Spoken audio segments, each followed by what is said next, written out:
Hoy vamos a hablar de la ansiedad. ¡Sal, demonio aburrido! ¡Expectum Patronum!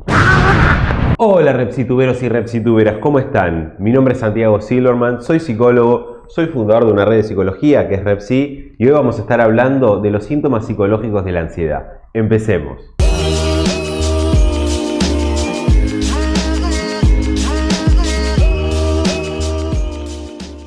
Hablar de ansiedad en términos psicológicos es, la verdad, un tema demasiado grande y demasiado abarcativo. En este video vamos a concentrarnos en lo que es la ansiedad psicológicamente desde una perspectiva desde la psicología general y ya en próximos videos vamos a adentrarnos más en lo que es la mirada psicoanalítica de la ansiedad. La psicología general nos habla de un gran grupo de síntomas psicológicos que pueden aparecer durante un episodio de ansiedad, dentro de los cuales a mí me gustaría que podamos hacer una diferenciación entre los que son síntomas y los que no son síntomas. Empecemos por los que no son síntomas. Dentro de estos podemos encontrar los pensamientos pesimistas o los pensamientos catastróficos. En el caso de los pesimistas, son aquellos pensamientos que siempre están buscando lo peor de cada cosa, es decir, lo que solemos generalmente nombrar como ver la mitad del vaso vacío. En cuanto a los pensamientos catastróficos, tienen que ver con adelantarse a los sucesos y siempre previendo que lo que va a ocurrir va a ser lo peor posible. Después están los pensamientos repetitivos o rumiantes, que en realidad son los dos pensamientos anteriores, es decir, los negativos y los catastróficos, solamente que por haber una cierta fijación en ellos, se repiten constantemente.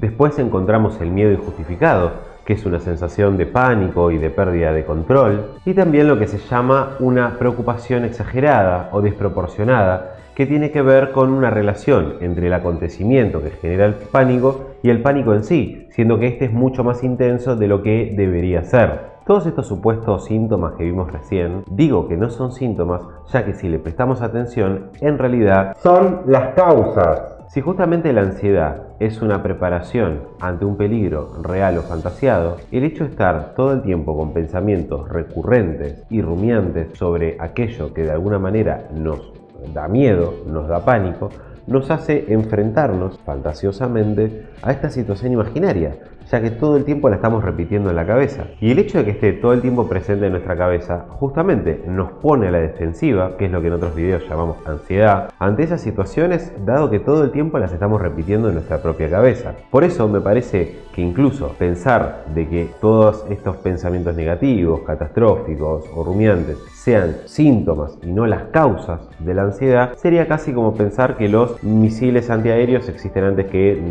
los aviones o los helicópteros o que los cinturones existen antes que los pantalones. Y ahora hablemos de los que son realmente síntomas.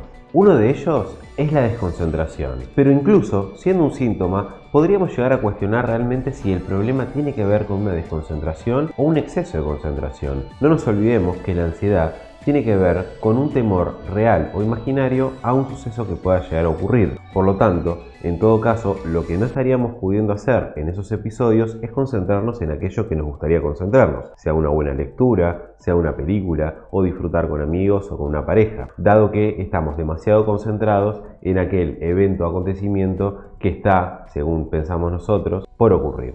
Otro, al que podríamos llamar síntoma, es el insomnio. Y si bien hemos hablado ya de él en otro video, que te lo voy a dejar por acá, está bueno poder refrescar la lógica que usamos justamente en ese video y decir de que el insomnio tiene una explicación bastante razonable dentro de lo que tiene que ver la ansiedad, ya que si la ansiedad es un suceso preparatorio para poder afrontar una situación amenazante, sea real o sea imaginaria, nuestro cuerpo se prepara para hacerle frente, no para descansar, no para dormir. Inclusive, podríamos tomar como ejemplo aquello que aconteció estos últimos 2 años en plena pandemia, en la cual mucha gente perdía su ciclo de sueño, se encontraba a altas horas desvelados, pensando en sus familiares, pensando en la posibilidad de enfermarse ellos mismos, en perder su fuente de trabajo, sus ingresos. Hubo otro ejemplo como podría llegar a ser un evento importante que tengamos al día siguiente, sea una entrevista de trabajo, una cita con alguna persona y demás, que muchas veces nos hace también quedarnos desvelados, dado a que esta idea rumiante nos genera ya una preparación anticipada para afrontar esa situación. Nos resta hablar de la despersonalización y de la desrealización. En cuanto a esta última, la desrealización tiene que ver con empezar a ver la realidad como si fuera una fantasía, casi como si tuviéramos un casco en la cabeza que nos desconecta de aquello que tenemos frente a nuestros ojos y nos hace cuestionar si estamos despiertos o estamos dormidos. En cuanto a la despersonalización, es la impresión de la pérdida de contacto con nuestro cuerpo. Es casi como si nos viéramos desde afuera, como si no nos reconociéramos dentro de nuestro propio cuerpo.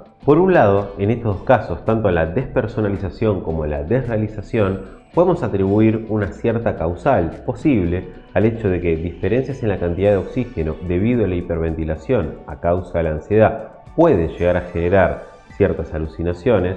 Sí es importante resaltar, en ambos casos, en ambos episodios, no se pierde el juicio de realidad, es decir, que hay un entendimiento de lo ilógico de lo que está ocurriendo en ese momento. Hay un miedo a volverse loco y este miedo a volverse loco atestigua que no se han vuelto locos. Además está decir que el loco es una palabra despectiva, pero como es de uso coloquial y se suele utilizar en estos momentos, está bueno poder traerla a colación. Si prestamos un poco de atención a aquellas cosas que tienen en común tanto la desrealización como la despersonalización, en ambos casos hay un desentendimiento de la realidad, tanto sea de la realidad externa o de la realidad interna. Es una manera de irse, y irse, a fin de cuentas, nos suena un poco a una huida o a un intento de evitar el afrontamiento de una situación. Incluso hemos dicho que la huida era una de las dos maneras de poder responder frente a un problema. Uno era enfrentándolo y luchando, y la otra era huyendo. Por ejemplo, podríamos pensar en casos de violencia doméstica, donde niños se enfrentan a situaciones de violencia, donde aún no tienen los recursos como para poder hacerle frente. Podemos pensar en accidentes, en traumas, incluso podríamos llegar a pensar en aquellos o aquellas trabajadoras sexuales que de alguna manera se enfrentan a situaciones donde no les queda otro remedio que este de despersonalizarse, de casi salirse de su cuerpo. En definitiva, tiene que ver con alejarse de una escena por no poder o por no querer hacerle frente.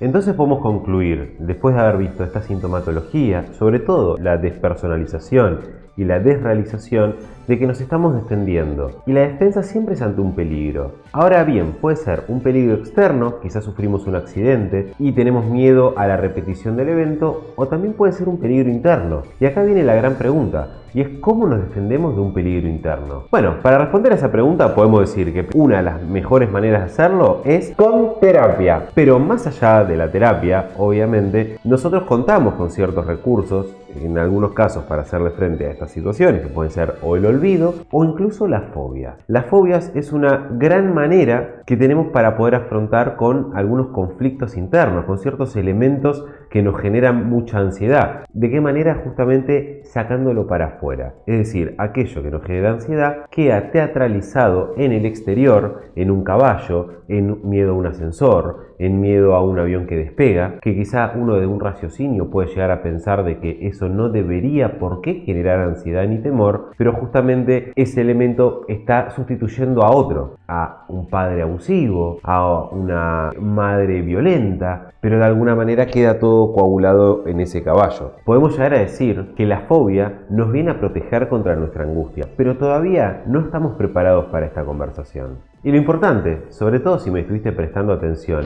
al pequeño hilo conductor que fue uniendo todas las temáticas del video, te habrás dado cuenta que la ansiedad es un gran síntoma al hecho de estar defendiéndonos. Ojo, no vaya a ser cosa de que caigas en algún tratamiento de esos que intentan hacerte más fuerte, ya que justamente por intentar ser fuerte es quizá de que hoy sufres ansiedad. En todo caso, este tipo de tratamientos llevan aparejadas dos premisas muy peligrosas. Una, la de que siempre hay que hacerle frente a todas las circunstancias, casi como si no nos hicieran mella, tal como si fuera fácil tramitar el fallecimiento de algún familiar sin ningún tipo de dolor o duelo. O por otro lado, también la premisa aparejada de que uno puede ser más fuerte, llevándonos a sentirnos hoy débiles y al mismo tiempo a idealizar un mañana fuerte, y donde no habría entonces un proceso de aceptación de las propias fortalezas y debilidades de cada uno. Creo que no hay nada más fuerte que el hecho de poder aceptar las propias debilidades. Nos vemos en el próximo video. Hasta luego.